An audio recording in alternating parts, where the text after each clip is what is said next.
लोग शुरू करने वाले हैं capacitance of A spherical conductor. लेकिन इससे पहले हम लोग को टाइप ऑफ कैपेसिटर्स के बारे में पढ़ना होगा कि कैपेसिटर्स कितने तरह के होते हैं और उसमें कैसी मैनेजमेंट होती है जिसके माध्यम से हम लोग चार्ज को स्टोर करके रख सकते हैं। आज हम लोग इसमें भी बेसिक क्लास ही समझेंगे। ये दूसरा क्लास है कैपेसिटर का। आई होप कि पहला क्लास के जो वीडियो थे वो अच्छे से समझने के बाद ही ये हमारा टॉपिक समझ में आएगा। हम लोग ये समझ पाए थे कि कैपेसिटेंस होता क्या है। तो the electric capacitance of a conductor is related to its ability to store the electric charge. इसका क्या मतलब है? इसका मतलब ये है कि हम कोई एक ऐसा डिवाइस लेते हैं, एक ऐसा इंस्ट्रूमेंट लेते हैं जिसमें चार्ज को हमको स्टोर करना है। जैसे पानी को स्टोर करने के लिए टंकी, गैस को स्टोर करने के लिए गैस वाला सिलेंडर वगैरह, जो भी हम लोग स्टोर करते हैं वो हमको स्टोर करना है। तो स्टोर करने के लिए हमको क्या करना पड़ेगा कि कहीं एक्सटर्नल सोर्स से हम इसको चार्ज देंगे, ये स्टोर होते जाएगा।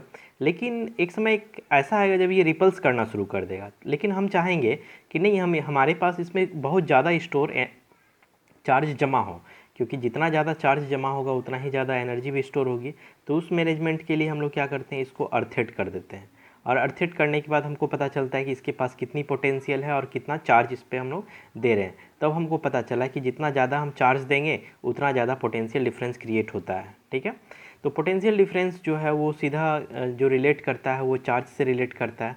तो हम लोग ये समझ पाए थे कि चार्ज जो है वो डिपेंड करता है या उसके कारण ही पोटेंशियल क्रिएट होता है। ज़्यादा चार्ज होगा तो ज़्यादा पोटेंशियल क्रिएट होगा।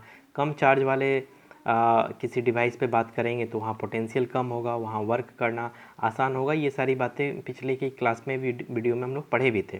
तो यहाँ प्रोपोर्शनल के साइन को हटाकर इक्वल और एक कांस्टेंट यूज करते हैं। इसी कांस्टेंट को हम लोग सी करें और यही हमारा कैपेसिटेंस कहलाएगा। ठीक है, तो हमारे पास कुल मिला के सी इक्वल टू क्यू बाई भी हमारे पास निकल कर सामने आ रहा है। ठीक है, ये फार्मूला पिछले क्लास के भी वीडियो में पता किए थे।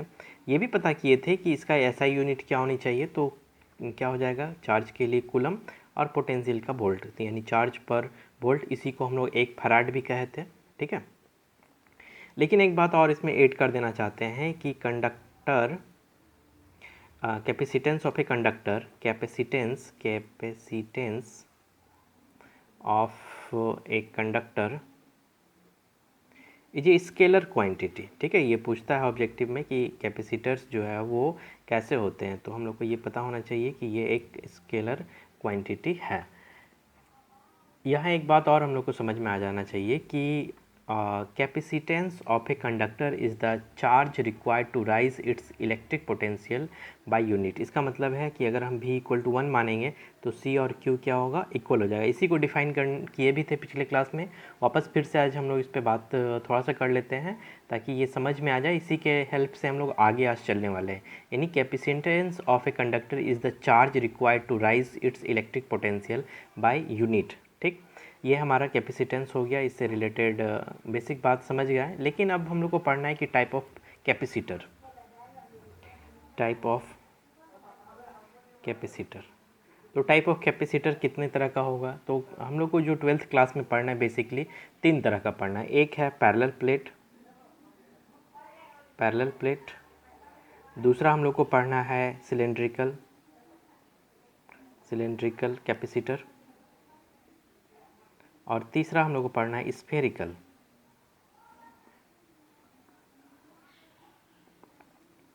ठीक है, ये फिगर कैसा होगा तो बेसिक आज के क्लास में हम लोग सिर्फ समझ लेते हैं।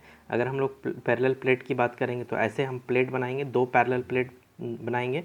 ठीक है, दोनों एक दूसरे से पैरेलल होगा और दोनों पे अपोजिट चार्ज होंगे। ठीक है, ये कैसे होगा, ये इसकी क्या मैनेजमेंट है, इसके लिए हम लोग नेक्स्ट वीडियो में हम लोग समझेंगे। फिलहाल आज बेसिक सिर्फ समझ लेते हैं कि कैसे कैपेसिटर्स के फिगर हम लोग प्लॉट करेंगे। तो पैरेलल प्लेट के लिए ये फिगर यूज करेंगे। सिलेंड्रिकल के लिए सिलेंडर फिगर एक हम लोग यूज करेंगे, बनाएंगे। ठीक है, जो एक अंदर से और एक बाहर से होगा, ये हमारा फिगर बन गया। और स्फेरिकल के लिए भी हम लोग दो स्फेरिकल हम लोग यूज करेंगे, जिसमें एक प्लस चार्ज बाहर की ओर होगा और अंदर वाले में नेगेटिव होगा, जिसको कि अर्थिट करेंगे। इसमें भी यही स्थिति है, बाहर में प्लस चार्जेज है, अंदर में नेगेटिव चार्जेज होगा, जिसको हम अर्थिट करके इसके कैपेसिटेंस को बढ़ाएंगे, यानी इसकी पोटेंशियल हम बढ़ाएंगे। तो ये सारा मैनेजमेंट है जो हम लोग आगे जाके समझेंगे। आज सिर्फ इतना समझ लो कि ये जो मैनेजमेंट वो क्या है। N arrangement of the metallic conductor of so that when one conductor is connected to the earth, ठीक है, एक connected to the earth, the other conductor has the ability to store a large amount of charge on it is called capacitor. यानी कुछ ऐसी management जो जिसके parallel एक ऐसा प्लेट लेंगे जिसको हम अर्थेड करेंगे। और हम लोग को ये पहले भी समझ चुके हैं कि अर्थ जो है अपने आप में काफ़ी हेवी नेगेटिव पोटेंशियल होता है, ठीक है, कई लाख वोल्ट के नेगेटिव पोटेंशियल होते हैं। तो उसके एक सोर्स को हम अर्थ के नेगेटिव सोर्स के साथ ऐड करेंगे, अर्थेड करेंगे, यानी अर्थिंग करना इसी को कहते हैं। तो ये मैनेजमेंट फिर से सुन लो। An arrangement of the metallic conductor so that when one conductor is connected to the earth the other conductor has the ability to store a large amount of charge on it is called capacitor. ठीक, इस तीनों की के लिए अलग अलग video होगा, तीनों के लिए कितनी कब किस स्थिति में कैपेसिटेंस अधिक होगा कम होगा किस पे डिपेंड करेंगे। यहाँ पर एयर होगा, यहाँ पर अगर वैक्यूम कर दें, यहाँ कोई अलग अलग मटेरियल के कोई पार्ट्स रख देते हैं तो क्या स्थिति होगी इसके कैपेसिटेंस पे, ये भी हम लोग नेक्स्ट वीडियो में समझेंगे। लेकिन आज जो हम लोग को सिर्फ एक ही वीडियो पे बात करना था वो है capacitance of A spherical conductor. यानी कोई एक ऐसा कंडक्टर जो गोल हो, यानी फिलहाल अभी जो हम लोग समझ रहे हैं इसमें कोई हम लोग मैनेज करने की बात नहीं है, ना ही इसको हम अर्थेड कर रहे हैं। ठीक है, देखोगे यहाँ पर मान लो कि यहाँ पर एक स्फेरिकल मेटलिक स्फेरिकल हम लोग ले लेते हैं, इसी को स्फेरिकल कंडक्टर कहेंगे। ठीक है, इसकी रेडियस r है, ये इसका सेंटर O है, और इस पे हम सपोज मान लो एक्सटर्नल सोर्स बैटरी से या ऑसिलेटर से इस पे Q चार्ज दे रहे हैं। तो Q चार्ज देने की वजह से इस पर कितना ये स्टोर करके रख सकता है जब इसकी कोई मैनेजमेंट नहीं हो रही। यानी फिलहाल हम तुमको कहें कि यहाँ पर कोई एक ऐसी भी मैनेजमेंट नहीं है जिसमें कि अराउंडिंग एक नेगेटिव चार्ज स्टोर करके हम उसको अर्थेड कर रहे हैं। यानी प्योर एक कंडक्टर है, मेटलिक कंडक्टर है, स्फेरिकल है, और इस पर हम चार्ज दे रहे हैं, तो ये कितना चार्ज स्टोर करके रख सकता है, इसकी कैपेसिटी कितनी हो सकती है। ठीक, तो इसी को हम लोग सबसे पहले इसको लैंग्वेज में लिख लेते हैं। कंसीडर एन आइसोलेटेड का क्या मतलब है, मतलब यहाँ से न तो कोई चार्ज बाहर आएगा ना ही कोई चार्ज बाहर निकल सकता है। ठीक है, ऐसा हम लोग करके रखे हुए हैं। यानी consider an isolated spherical conductor of radius R having charge Q। ठीक है, इस पे चार्ज Q है, then potential at any point on the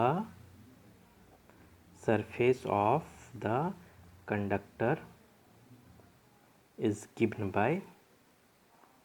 याद करो हम लोग इससे पहले वाले टॉपिक्स में पोटेंशियल के बारे में समझे थे। यानी कोई भी पोटेंशियल किसी भी r डिस्टेंस पे अगर स्फेरिकल के सरफेस पे बात करेंगे तो वो जो पोटेंशियल होता था वो हमारे पास होता था v = 1/4 pi epsilon not Q/r।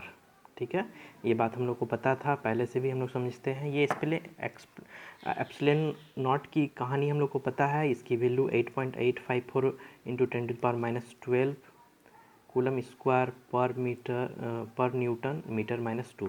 ये दोबारा इसलिए लिख रहे हैं ताकि फिर से रिमाइंड हो जाए, ये ऑब्जेक्टिव के लिए बहुत इंपॉर्टेंट है। ठीक है, यानी किसी भी स्फेरिकल के सरफेस पे जो पोटेंशियल होती है ये हम लोग निकाले हुए भी है, पोटेंशियल वाले वीडियो में देख सकते हो, जो हमारे पास मान आता है 1/4 पाई एप्सिलॉन नॉट Q/r। अब आते हैं कैपेसिटेंस हमको पता करना है, तो we know about the capacitance = Q/V, charge per unit potential, यानी चार्ज जो है वो Q है और पोटेंशियल हमारे पास 1/4 पाई एप्सिलॉन नॉट Q/r है। सॉरी, यहाँ पे Q और Q कैंसिल आउट होने के बाद हमारे पास जो C का मान बच रहा है वो बच रहा है 4 पाई एप्सिलॉन नॉट r। यानी कुल मिला के अगर देखो तो कैपेसिटर्स जो है वो पूरी तरह से डिपेंड करता है इसके रेडियस पे। रेडियस का मतलब क्या है, मान लो इसमें हम लोग चार्ज दे रहे हैं, यहाँ पे 500 कूलम चार्ज आ रहा है, अब पता चला ये 500 कूलम से ज़्यादा नहीं ले सकता है, तो हम इसको अगर बड़ा कर दें, हमारा r बड़ा हो जाए तो फिर ये 500 की जगह 800 कूलम ले सकता है, और बड़ा कर देंगे तो 1500 कूलम ले सकता है। यानी कुल मिला के समझो तो जितना बड़ा स्फेरिकल कंडक्टर होगा उतना ज़्यादा चार्ज स्टोर कर सकते हैं। ये सिंपल सी कॉन्सेप्ट है। जैसे पानी में भी हम लोग मान लो कोई एक बैकेट है जिसमें कि 10 लीटर पानी रख सकते हैं, लेकिन अगर 15 लीटर रखना है तो ऑफकोर्स हम इसको बड़ा बैकेट में रखेंगे। 500 लीटर रखना है तो बड़ा सा हम लोग टंकी का यूज़ करेंगे। 1000 लीटर करना है तो हम क्या कर रहे हैं, यानी कुल मिलाकर देखो तो हम इसके साइज़ को चेंज करना शुरू कर रहे हैं। लेकिन हाँ, एक बात ध्यान रखोगे, आगे जाके हम इसी साइज़ पे 500 की जगह 1500, 1500 की जगह 2000 कूलम भी यहाँ पर जमा करने का एक मैनेजमेंट तैयार करेंगे। उसी मैनेजमेंट के अंदर हम लोग ये सारा प्रोसेस सीखे थे। तो इसके लिए नेक्स्ट वीडियो का वेट करना होगा, तब हम समझेंगे कि एक छोटे से पात्र, छोटे से स्फेरिकल में भी हम कई कई गुना ज़्यादा इसमें चार्ज को स्टोर कर सकते हैं। वो मैनेजमेंट होगा जो आगे जाकर हम लोग समझेंगे। यानी कुल मिला के अगर कहें तो हमारे पास पता चला, hence the capacitance of an isolated spherical conductor is 4 pi epsilon naught times its radius. यानी ये अपने रेडियस का क्या है, 4 pi epsilon naught times multiply होता है ऑफ द रेडियस आर। ठीक है, तो ये हमारा बेसिक एक टॉपिक्स था जिसको कि आज हम लोग पूरा किए। ये एक छोटा सा क्वेश्चन है, कभी कभी शॉर्ट क्वेश्चन पूछा है जैक के सिलेबस में 2 नंबर के लिए, तो आई होप इसको देख लोगे। ठीक है, इसको रिमाइंड ध्यान में रखना है। इसी से रिलेटेड अब जो लॉन्ग क्वेश्चन जो बन सकता है एग्ज़ाम के लिए या जो तुम्हारे बुक्स और टॉपिक्स के लिए इंपॉर्टेंट है, उसको नेक्स्ट वीडियो में हम लोग देखेंगे और वहाँ पर बात करेंगे इन सभी तरह के मैनेजमेंट पे। यानी सबसे पहले हम लोग इस मैनेजमेंट को बेसिक समझेंगे रफ में, उसके बाद ये एक एक करके इसके नोट्स पर हम लोग चलेंगे। तो आई होप कि आज का वीडियो तुम लोग समझ में आएगा। ठीक है, पहली बात कि कम से कम इसको 2 बार ज़रूर देखोगे ताकि ये पता चले कि हाँ हम क्या तुमको समझाना चाहते हैं। उसके बाद फिर तीसरे टाइम पे जब देखोगे तभी उसको नोट्स बनाते हुए हम लोग चलेंगे। तो ये प्रोसेस से अगर करोगे तो कम से कम तुम्हारा अभी लिखते और समझते वक्त ही 2 से 3 बार रिवीजन हो जाएगा, ताकि तुमको एग्ज़ाम के वक्त जब तैयारी करेंगे या क्लासरूम में जब टेस्ट होगा तब वहाँ पे किसी तरह का कोई प्रॉब्लम नहीं आएगा। आई होप पढ़ाने का ये तरीका तुम लोग को पसंद आए, समझ में आ रहा होगा। तो इससे आगे हम लोग नेक्स्ट वीडियो में देखेंगे।